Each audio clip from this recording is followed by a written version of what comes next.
People who have strong coaching skills shift the energy of every room they're in without even trying. They're not louder. These people are not more dominant, and they're definitely not owning the room. What they're doing is something far more powerful. They're paying attention. Highly developed coaching skills don't just make you better at your job, they make you better to be around. And that combination is career rocket fuel.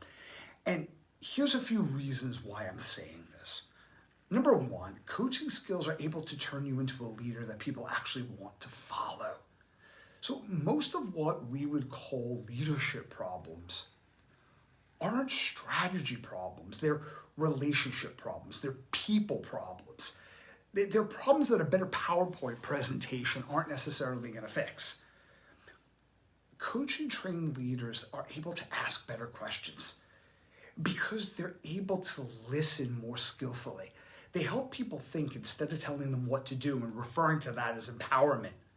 And this does two things. It helps people feel seen and psychologically safe, and it also helps people take ownership of outcomes rather than just complying with instructions. And this is why coaching skills dramatically improve conflict management. See, when you can slow a conversation down and identify what's really happening emotionally and separate facts from interpretations, conflict stops becoming a threat and starts becoming usable data. Great coaches don't avoid disagreement. They're able to metabolize it in a way that gives them the ability to create consensus without coercion. And that's leadership in a world where just having authority by itself doesn't really work very well anymore.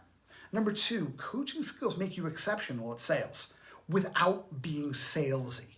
The best salespeople aren't the ABC, always be closers. They're actually clarifiers. Coaching skills train you to explore motivation, ambivalence, and the underlying values that guide the decisions that people make, which is exactly what determines whether someone moves forward or whether they stall out. So instead of pushing features or being persuasive, you're able to help people articulate what actually matters most to them. And instead of overcoming objections, you understand them.